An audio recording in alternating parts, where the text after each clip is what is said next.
ఈసారి రాజధాని వస్తుంది మనకి చంద్రబాబు నాయుడు గారు వస్తే మాత్రం అదే రాజమౌళి గారిని ఇంకోరిని పెట్టైనా సరే మాత్రం బ్రహ్మాండమైన ఒక సందర్శన స్థలం.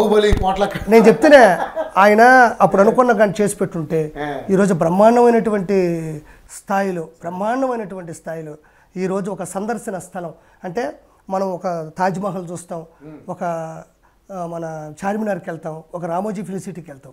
వాటన్నిటిని దాటేసి మన భారతదేశం మొత్తం ఉలిక్కిపడేటట్టు రాజధాని అంటే ఒక రాజధానిని చూడడానికి వచ్చి ఉండేవాళ్ళంటే అర్థం చేసుకో. ఆ స్థాయిలో అది ఉండేది. అంత ఆ కట్టడం అలా ఉండేది. రాజమౌళి గారి గ్రాఫిక్స్, ఆయన విజువలైజేషన్ ఆయన ఎట్లా ఉంటుందో అది ఈరోజు మనకు వచ్చి ఉంటే ఉలిక్కిపడే స్థాయి ఆంధ్రప్రదేశ్లో ఉండేది.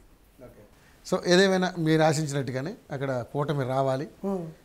మీరు అన్నట్టుగా 140 సీట్లు కాకపోతే కనీసం 110 సీట్లు అధికారం చేపడితే చాలు. అట్టు కాదా? ఓ మళ్ళీ 140 రావాల్సిందే. కడుపు మండితే ఆయన చెప్పిన పోయినట్టు 175 వస్తే మాత్రం ఎవడో తెలుసు. మీరెందుకు అనుకోకూడదు ఆ మాట? వైనాట్ 175 మీరు కూడా అనుకోండి, తప్పే ఉంది. మనసులో ఉంటుంది. చూద్దాం, మనం నిజం మాట్లాడదాం. అంటే అందరికీ కడుపు మండిపోయి నేను అనుకుంటే మాత్రం వాళ్ళు ఆయన లోపల నేను పథకాలు ఇచ్చాను, ఆటో వాళ్ళకి డబ్బులు ఇస్తాడు, డబ్బులు ఇచ్చిన వెంటనే ఆటోని పట్టేసుకుంటాడు. ఆ రోడ్లు బాగుండవు, ఆ ఇచ్చిన డబ్బులు ఆ మెకానికల్ సరిపోతుంది. ఆడకాడ చెక్ పెట్టేశారు. ఆ కరెంటు బిల్లులు దారుణంగా ఉన్నాయి. చెత్త పన్ను ప్రపంచంలో చెత్తకి ఎక్కడ పని లేదు నాకు తెలిసినంత వరకు. అయితే ఉంటే నాకు సంబంధం మా ఆంధ్రప్రదేశ్లో అయితే ఇంతకుముందు లేదు. ఆ చెత్త పన్నేశాడు.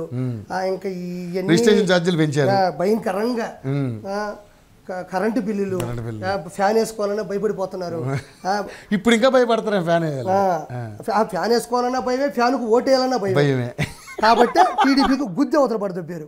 Okay, right. ఆర్పి గారు థ్యాంక్ యూ. స్టూడియోకి వచ్చి చక్కగా మీ విశ్లేషణ చెప్పారు. సరే, ఏపీలో ఒక మంచి సుపరిపాలన రాబోతుందనే ఆశాభావం వ్యక్తం చేస్తున్నారు. చూద్దాం ఏం జరగబోతుంది. Thank you so much. So అదండి ఆర్పి గారు, ఎందుకంటే వర్క్ చేశారు, గ్రౌండ్లో పనిచేశారు. అభివృద్ధి దిశగా ఈసారి ఆంధ్రప్రదేశ్లో కూటమి విజయం పరంపరను కొనసాగిస్తుందని చెప్పేసి ఆయన ఆశాభావం వ్యక్తం చేస్తున్నారు. చూద్దాం 4వ తారీఖు అంటే జూన్ 4వ తారీఖున మరి ఎవరు గెలుస్తారు ఏంటనేది తెలిసిపోతుంది.